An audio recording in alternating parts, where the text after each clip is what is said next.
Hello good morning sir. Good morning. சொல்லுங்க Raju. Sir நேற்று night எனக்கு ஆக்சிடென்ட் ஆயிடுச்சு. ஸோ அதனால நான் செத்து சொர்க்கத்துக்கு வந்துருக்கேன்.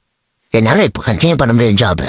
Hello guys, welcome to your channel 365 day series. இன்னைக்கு டே 27. இன்னைக்கு வந்து பாத்தீங்கன்னா எப்போதும் போல காலைல எழுந்திரிச்சு குளிச்சு கிளம்பி நம்ம ஆஃபீஸ்க்கு வந்தாச்சு. ஆஃபீஸோட ரொட்டீன் வீடியோஸ் நான் ஆல்ரெடி போட்டிருக்கேன். இல்ல அப்படின்னா நம்ம சேனலுக்குள்ள போய் பாத்தீங்க அப்படின்னா பார்க்கலாம். அப்படியே ஆஃபீஸ் வந்ததுக்கு அப்புறம் ஒர்க்ல தான் அப்படியே போயிட்டு இருந்துச்சு. அப்புறம் வந்துட்டு ஒரு ரீல்ஸ் கொஞ்ச நேரம் ஃப்ரீ டைம்ல ஸ்க்ரோல் பண்ணிட்டு இருந்தேன். அப்போதைக்கு வந்துட்டு இந்த ஐடி கம்பெனி அப்புறம் இந்த பிரைவேட் கம்பெனி எல்லாம் பாத்தீங்க அப்படின்னா நடக்கிற விஷயத்த ஃபன்னா வீடியோ போடுவாங்கல்ல, அது மாதிரி ஒரு வீடியோ பார்த்தேன். என்ன கான்செப்ட் அப்படின்னா, ஒரு பையன் வந்து ஆக்சிடென்ட் இறந்துருவான். அதுங்க மேனேஜருக்கு கூப்பிடுறான். அதுக்கு வந்து பாத்தீங்கன்னா அவர் என்ன சொல்றாரு அப்படிங்கிற ஒரு ஃபன்னா ஒரு வீடியோ போட்டிருந்தாங்க. அந்த வீடியோ தான் இப்போ நீங்க அதை பாப்பீங்க.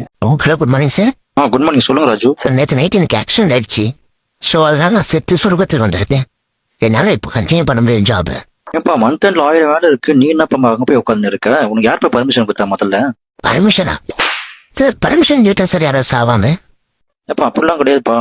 ப்ராப்பரா நோட்டீஸ் பீரியட் போடணும்ப்பா. அப்பதான் சம்பளம் கிடைக்கும். இல்லை சார், நான் சொல்றது உங்களுக்கு புரியுதுன்னு நினைக்கிறேன். நான் செத்து சொர்க்கத்துக்கு வந்துட்டேன். இங்க அதுதான்ப்பா ரூல்ஸ்.